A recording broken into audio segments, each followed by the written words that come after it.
그러면 이제 25번 테마입니다. 각종 부동산 정책. 출제 가능성은 높습니다. 그리고 최근에 보시면 계속 출제가 되고 있는 그런 파트입니다. 그래서 50% 이상 정도, 한 60, 70% 정도 보셔도 될 것 같고요.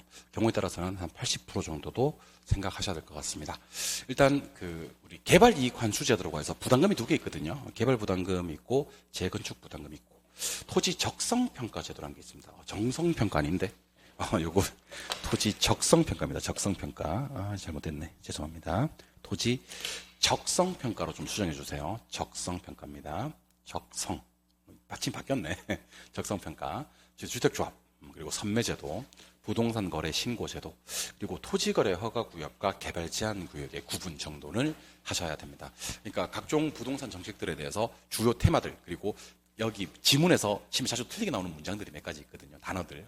그 단어들 위주로 해서 지금부터 깔끔하게 한번 정리해보는 시간 갖도록 하겠습니다. 각종 부동산 정책 출발합니다. 자, 먼저 개발이익 환수제도 그러기도 하고요. 개발 부담금 제도라고 하기도 하는데, 이 부담금 제도는 1990년에 처음으로 시행이 되었어요. 개발 부담금. 그리고 이거는 직간이 중에서 간접 개입이죠. 부담금은 무조건 간접입니다. 자, 뭐를 초과하는 이익을 환수하는 거냐면 정상지가 상승분을 초과하는 이익을 환수하는 겁니다. 좀 조심하셔야 될 게 정상지가 상승분입니다. 옛날에 어떻게 하면 나온 적이 있냐면 30회 때 나왔었는데 이 물가 상승분이라고 나온 적이 있었거든요. 물가 상승분 그러면 틀려요. 정상지가 상승분. 그래서 네 글자 세 글자지. 네 글자 세 글자지 두 글자 세 글자 아니라는 겁니다. 그래서 우리 청산별곡이라는 고려가요 알고 계시죠, 그죠? 예. 얄리얄리 얄리아셩 이렇게 해야지. 얄리얄리아셩 그러면 잘 끝나는겨. 정상지가 상승분. 얄리얄리 얄리아셩. 물가 상승분. 얄리얄리아셩 아니라는 거.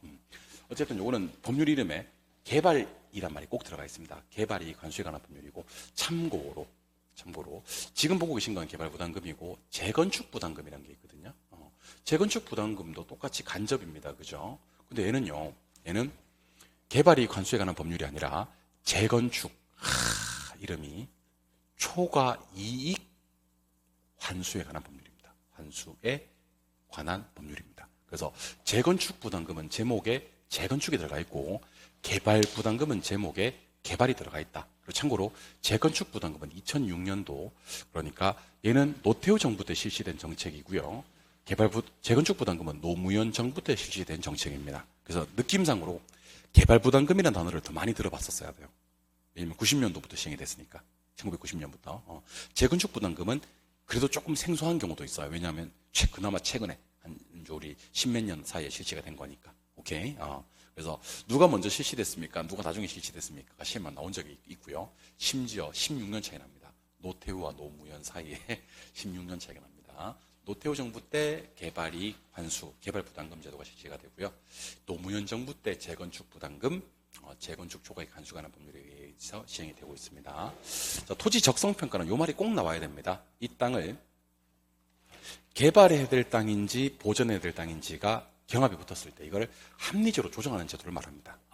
이 땅 개발해야 돼, 보전해야 돼. 그러면 토지 적성 봐야 됩니다. 적성을 평가봐야 됩니다. 보통 세 가지 봅니다. 토양, 입지, 활용 가능성, 토입화를 봅니다. 그래서 이 단어를 좀 기억하세요. 개발과 보전이 경합할 때 이걸 조정하는 제도로서 토입할이 적성을 보는 겁니다. 토양 보고, 입지 보고, 활용 가능성 보고, 이걸 갖다 우리는 토지 적성 평가 제도라고 한다. 기억하셔야 됩니다. 토지거래 허가구역과 개발 제한구역은요, 지정하는 곳이 달라요. 토지거래 허가구역은 중심이고요. 개발 제한구역은 외곽입니다, 여러분들. 토지거래 허가구역은요, 잠실동, 삼성동, 대치동, 청담동, 압구정동 이런 데 실시가 돼요. 그런 지역의 특징이 뭐냐면 투기적 거래가 성행하거나 지가가 급격히 상승하거나 급격히 상승할 우려가 있잖아요. 그죠? 그런 우려가 있죠. 이때는 토지거래 허가구역을 지정하고요. 조금 외곽으로 가볼까요? 서울에서 과천 빠지는데, 서울에서 성남 빠지는데, 거기 가면 이렇게 세곡동, 내곡동 그런 데 있거든요. 그죠? 남태령, 인덕원까지는 아니겠구나. 남태령, 그 다음에 선버 이런 데 있단 말이야. 그런 데가 다 개발 제한 구역이거든요. 그런 데는 도시의 무질서 확산 방지와 자연환경 보전과 건전한 생활 환경을 확보하기 위해서 지정하는 게 개발 제한 구역입니다. 그래서 만약에 중심 외곽으로 기억하시면 더 좋아요. 자, 무질산 확산 방지, 자연환경 보전, 건전한 생활 환경을 확보하기 위해서 토지거래 허가구역을 지정한다. X, 그때는 개발 제한구역. 투기적 거래 성행, 집값 급격히 상승할 때 개발 제한구역을 지정한다 그러면 X, 그때는 토지거래 허가구역을 지정한다. 이렇게. 토지거래 허가구역은 어디다가? 중심에다가. 그 개발 제한구역은 어디다가? 외곽에다가 지정하는 거다. 이런 느낌이 있으면 좋아요. 아시겠죠? 네, 오케이. 그리고 개발권 양도제도, 유명한 제도인데요. 개발권 양도제도는 직간이 중에서 3제에 속하잖아요. 그죠? 이용 규제가 되고요. 개발권 양도제도는 현재 우리나라에서 시행되고 있지 않은 제도입니다. 5개 있다 그랬죠? 뭐요? 공개택, 초토. 그래서 여기 TDR 제도는 현재 우리나라에서 시행되고 있는 정책이 아니다라는 걸 좀 기억하시고요. 토지 이용을 규제하니까 이 제도가 실시가 되는 겁니다. 소유권으로부터 개발권만 분리시켜가지고 개발이 가능한 지역에 개발권을 양도하는 겁니다. 그러니까 절대로 소유권을 양도하는 게 아닙니다. 이 제도는 시장기구 통해서 보상하는 겁니다. 그리고 공중권, 지하권과 전혀 관계가 없어요. 그리고 정부가 공적 자금 써서 해결하는 게 아니라는 겁니다. 개발 다 하고 싶은 놈이 그만큼의 개발권을 사오는 제도예요. 그래서 뭐 필요는 없고요. 2가지만 기억하시면 돼요. 개발권 양도제도는 현재 우리나라에서 시행되는 제도가 아니다. 토지 이용을 뭐 할 때 실시되는 거다. 못하게 규제할 때 이용 규제에 속한다. 이 정도만 기억하시고 넘어가셔도 돼요. 옛날에 나오던 거고 지금은 나와봐야 우리나라에 실시되고 있나요? 실시되고 있지 않나요? 여기 직간이 중에서 뭡니까? 정도만 물어요. 오케이. 토지 선매제도 조심하셔야 됩니다. 자, 시장군수구청장이요. 공익사업용 토지나 토지거래 허가를 받아도 취득을 했는데 원래 이용 목적대로 이용하고 있지 않은 토지에 대해서 이 협의매수하게 하는 제도를 말합니다. 절대로 선매에서는요. 강제로 수용하는 제도가 아닙니다. 그리고 선매에서 꼭 기억을 하신다면 요거는 직접 개입에 속합니다. 직접 개입에. 그리고 선매 제도를 규정하고 있는 법률 이름은요. 부동산 거래 신고법입니다. 부동산 거래 신고 등에 관한 법 이름이 부동산 거래 신고 등에 관한 법률입니다. 기억을 한번 해두시면 좋을 것 같고요. 부동산 거래 신고도 거래신고법입니다. 거래신고법에서 규정을 하고 있습니다. 그리고 거래신고법에서 규정하고 있는 게 하나 더 있습니다. 그게 아까 얘기했던 토지거래 허가구역. 토지거래 허가구역도 부동산 거래신고법입니다. 그래서 거래신고법에서 기억하셔야 될 건 거래신고 하나랑 선매 하나랑 토지거래 허가구역 요 3가지는요. 어디서? 부동산 거래 신고 등에 관한 법률에서 규정을 하고 있습니다. 일단 부동산 매매 계약 체결하고 나면요. 요거 중요합니다. 계약 체결일로부터 30일 이내 신고를 해야 되고요. 이 계약이 무효 해제 취소가 되면요. 그게 확정된 날로부터 30일 이내 신고가 한 번 더 들어가야 됩니다. 그래서 30일 이내 신고합니다. 30일 이내 신고합니다는 한 개도 안 중요하고요. 매매 계약 체결했을 때는 잔금 지급일 아닙니다. 잔금 지급일. 잔금 지급일 아니고 계약 체결일로부터 30일 이내 신고가 들어가고요. 혹시 이 계약이 계속 유효하다면 신고 한 번에 끝. 오케이? 근데 이 계약이 무효됐어요. 해제됐어요. 취소됐어요. 그럼 방금 말씀드렸던 그 무효해제 취소 등이 확정된 날로부터 30일 이내 신고 한 번 더 들어간다. 그래서 유효하면 신고 몇 번? 한 번. 더 이상 유효하지 않으면 신고 몇 번? 2번 들어갑니다. 계약 체결되면 계약 체결로부터 30일 이내 신고 한 번 하고 무효해제 취소되면 그것들이 확정된 날로부터 신고 한 번 더 들어가고 이렇게. 재건축 부담금 아까 했었는데 법률 이름에 재건축이 들어갑니다. 재건축 초과이익 환수에 관한 법률이고요. 정비사업, 정비사업이 3개 있거든요. 주거환경 개선 사업, 재개발 사업, 재건축 사업 이렇게 3개가 있거든요. 그중에서 온리 재건축. 재개발에서는요. 재건축 부담금이 부과되지 않습니다. 재건축 부담금이잖아요. 그러니까 재건축 사업에서만 발생한다. 이것도 간접 개입이죠. 간접 개입이고 이거는 노무현 정부인 2006년도에 실시되었다는 것도 참고하시면 좋을 것 같아요. 주택조합 종류만 기억하시면 됩니다. 지역, 직장, 리모델링. 그래서 지직리 이렇게 얘기하시면 되는데 잠깐 저 한번 보실래요? 여러분들 우리 앞에서 허프라는 사람의 확률 모형이라고 했던 거 기억나셔야 돼요. 기억나시죠? 예. 그리고 지금 보고 계시는 주택조합. 한번 기억해 주시고 부동산 증권 중에서 부채 증권도 있지만 지분 증권도 있는데 한번 들어보실래요? 지분 증권에 신디케이트가 있고요. 조인트 벤처가 있고요. 리츠가 있습니다. 주택조합에는요. 지역주택조합, 직장주택조합, 리모델링 주택조합이 있습니다. 자, 허프의 확률목에서 확률을 결정하는 것은요. 점포의 수, 점포와의 거리, 점포 면적이 있습니다. 그래서 암기하실 때 수거면에 가면 두 개 리가 있거든요. 신조리도 있고요. 지직리도 있다. 이렇게 얘기하시면 됩니다. 자, 무슨 면에 가면, 수거면에 가면 무슨 리와 무슨 리가 있다고요? 신조리와 지직리가 있다. 이렇게. 수거면에 가면 신조리와 지직리가 있습니다. 자, 허프의 확률 모형에서 확률을 결정하는 세 가지. 그러면 수, 거리, 면적, 수거면. 오케이? 그다음에 지분증권 3개. 그러면 신디케이트, 조인트 벤처, 리츠, 신조리. 주택조합의 종류 3개. 지식리, 지역, 직장, 리모델링. 그렇죠? 따라 한번 하고 넘어갈게요. 따라 하실 건가요? 수거면에는 신조리와 지식리가 있다. 수거면은 뭐요? 확률을 결정하는 세 가지 요소. 신조리는 뭐요? 지분증권. 지식리는 뭐요? 주택조합. 그러면 앞으로 안 봐도 됩니다. 오케이? 주택조합, 지식리, 지분증권, 신조리, 허프 확률, 수거면. 이렇게 하시면 됩니다. 수거면, 신조리, 지식리. 이렇게 하시면 되는 거예요. 오케이. 그리고 조금 봤으면 좋겠는 게 하나 있습니다. 자, 우리 부동산 정책의 시간적 순서인데요. 일단 공인중개사 제도가 1983년도에 시행이 됩니다. 그러니까 공인중개사 제도가 1983년도에 법이 정비가 되고요. 85년도에 1회 공인중개사심이 있었습니다. 오케이?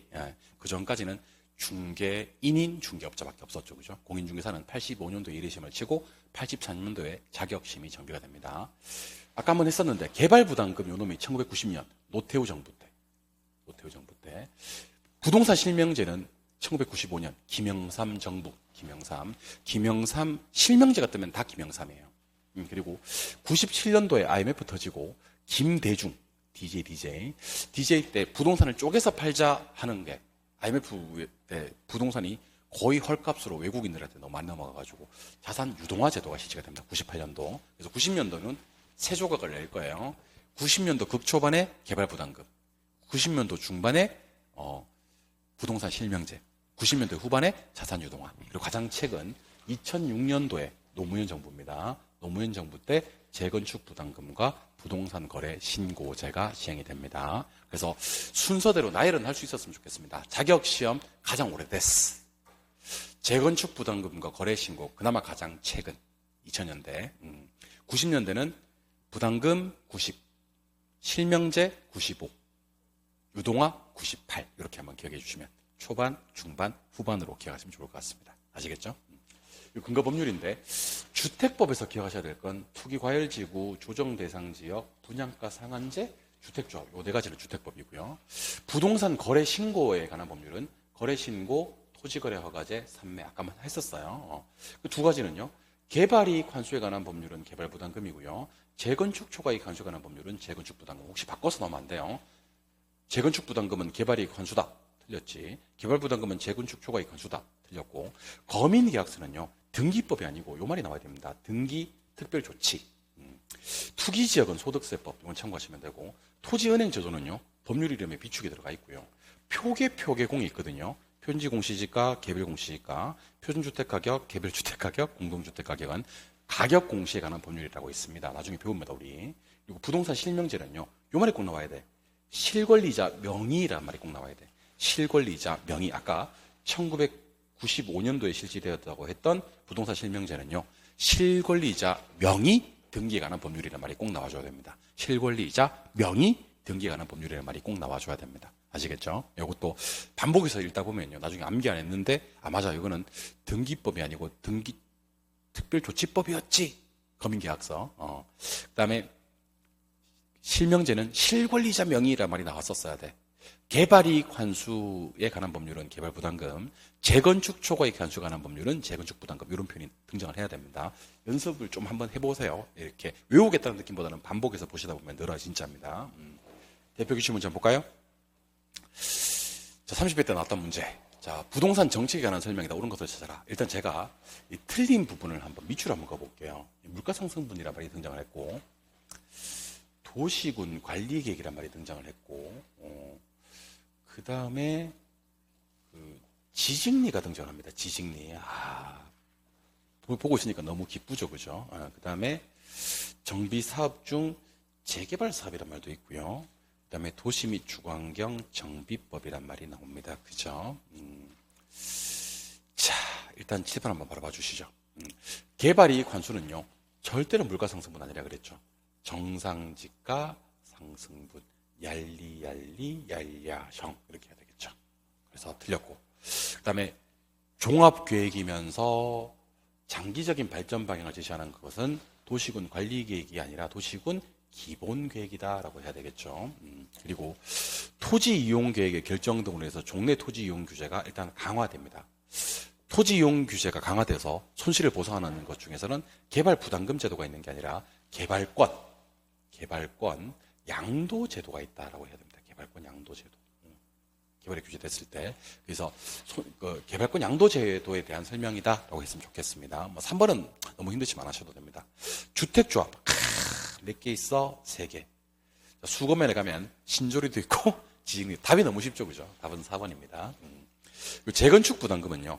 정비사업 중에서 온리 재건축, 재개발 사업이 절대로 안 됩니다. 그리고 도시 및 주거환경 정비법에 의해서 재건축 부담금을 실시하고 있는 것이 아니라 재건축, 초과 이익, 환수에 관한 법률, 아까 법률 이름들 좀 정리했던 거 있죠. 그죠? 그러니까 틀렸다는 걸 금방 안다니까.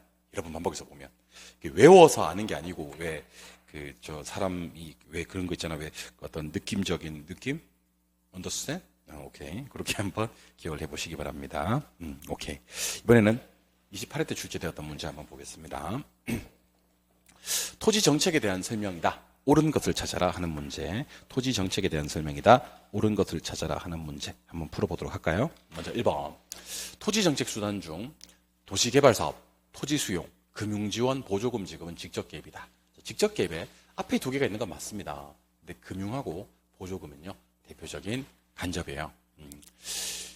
개발권 양도 제도는요, 개발 사업의 시행으로 얻은 사업 시행자로부터 불로소득의 증가분을 환수하는 거. 이거는 개발 이익을 환수한다라는 표현이 제목에 있습니다. 지금 보니까 사업자로부터 개발 사업을 하는 사업자로부터 환수하는 제도는 개발권 양도 제도가 아니고 개발 이익 환수 제도에 대한 설명입니다.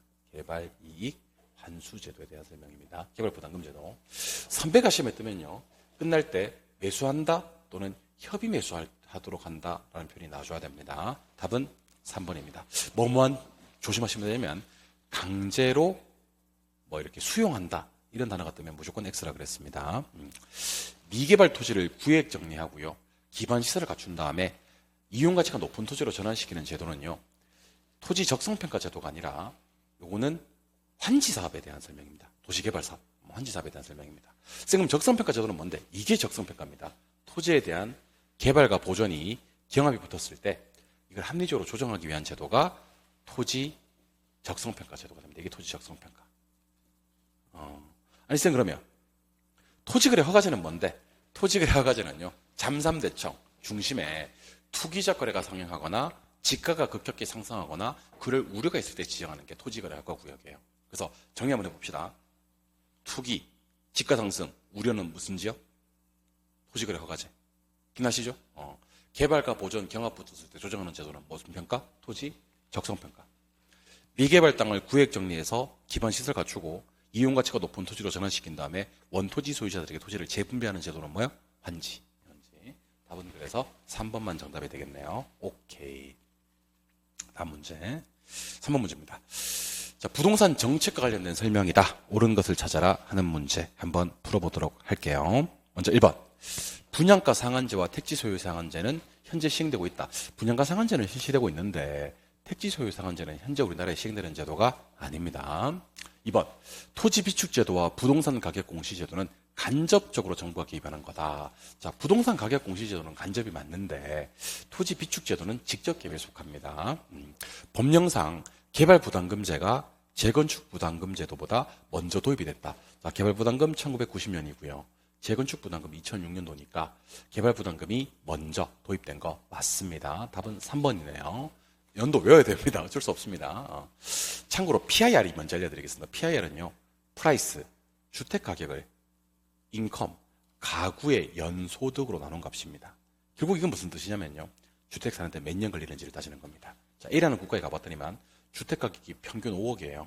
근데 가구 소득이니까 5천만 원 버는 사람들은 10년 걸리는 거고요. 주택 사는데 1억 버는 사람들은 5년밖에 안 걸려요. 그래서 우리 부동산학에서 몇 안 되는 작을수록 좋은 거예요. 작을수록. PIR은요. 개인의 주택 지불 능력을 나타내고요. 이 값이 뭐 할수록 작을수록 주택 구매가 더 쉬워요. 주택 사는데 걸리는 기간이 짧으니까. 그다음에 5번. 부동산 실명제 근거 법률은 부동산 등기법이다. 아니죠. 부동산 실권리자 명의 등기가 관한 법률입니다. 실권리자 명의 등기가 관한 법률. 실명제는요. 실권리자 명의란 말이 반드시 나와줘야 되고요. 참고로 1995년 김영삼 정권에서 실시된 정책이라는 것도 알고 계셨으면 좋겠습니다. 실권리자 명의입니다. 실권리자 명의. 예, 등기가 관한 법률. 오케이. 이 문제 답은 3번 조금 어려웠던 문제였습니다. 그리고 밑에 있는 문제. 자, 우리나라 토지 관련 제도에 대한 설명이다. 틀린 것을 찾아라 그랬는데, 자, 투기적 거래 성에 그렇지. 지가 급격히 상승. 그럴 우려가 있는 지역. 이때 토지거래 허가제를 실시해야 됩니다. 지구 단위 계획은 일부가 나오면 그만이고도 관계없습니다. 용도지역 지구는 부해배 비효과 제거하는 거 맞습니다. 선매가 떴는데 끝날 때 강제로 수용 절대로 안 됩니다. 선매는 무조건 협의 매수. 따라해보세요. 협의 매수. 계속 갑니다. 선매, 협의 매수, 선매, 협의 매수. 반드시 기억하셔야 됩니다. 답은 4번이고요. 이번에는 적성평가를 제대로 평가했네요. 개별과 보전에 문제가 발생했을 때 합리적으로 조정해야 되는 제도로서 토, 입, 활 이렇게 세 가지 보는 거 적성평가 제도 맞습니다. 이 문제 답은 4번이요. 기억을 하시고요. 예상 문제 2개를 한번 풀어볼 건데 가볼까요? 예상 문제 2문제. 이제 좀 정리가 되실 겁니다. 자, 무질산 확산 방지하고요. 자연환경 보존하고요. 건전한 생활환경을 확보하는 것은 어디? 외곽에. 이거는 토지거래 허가구역이 아니라 개발제한구역이고요. 투기적 거래 성행, 지가 급격히 상승, 그럴 우려가 있을 때는요. 개발제한구역 아니고 토지거래 허가구역. 1번, 2번은 구역 이름이 바뀌었습니다. 재건축 부담금은요. 정비사업 중에서 온리 재건축 사업이고요. 법률 이름이 재건축 초과이익 환수에 관한 법령이 맞습니다. 답은 3번이에요. 4번. 부동산 거래 신고는 매매계약을 체결했대요. 그럼 잔금 지급일이 아니라 그랬죠. 요거 계약 체결일로부터 30일 이렇게 해야 됩니다. 잔금 지급일 아니고 계약 체결일로부터 30일. 30일이 중요한 게 아니고 뭐로부터 30일인지가 핵심이 되는 겁니다. 오케이. 도시계획구역 안에 택지에 대해서 가구별 소유 상환 초과하는 택지에 대해서 초과 소유 부담금을 부과한다. 이게 택지 소유 상한제예요. 근데 문제 한번 올라가 볼까요? 문제 올라가 보니까 정부가 시행 중인 부동산 정책을 얘기해 보라 그랬어요. 시행 중인. 이 택지 소유 상한제는요.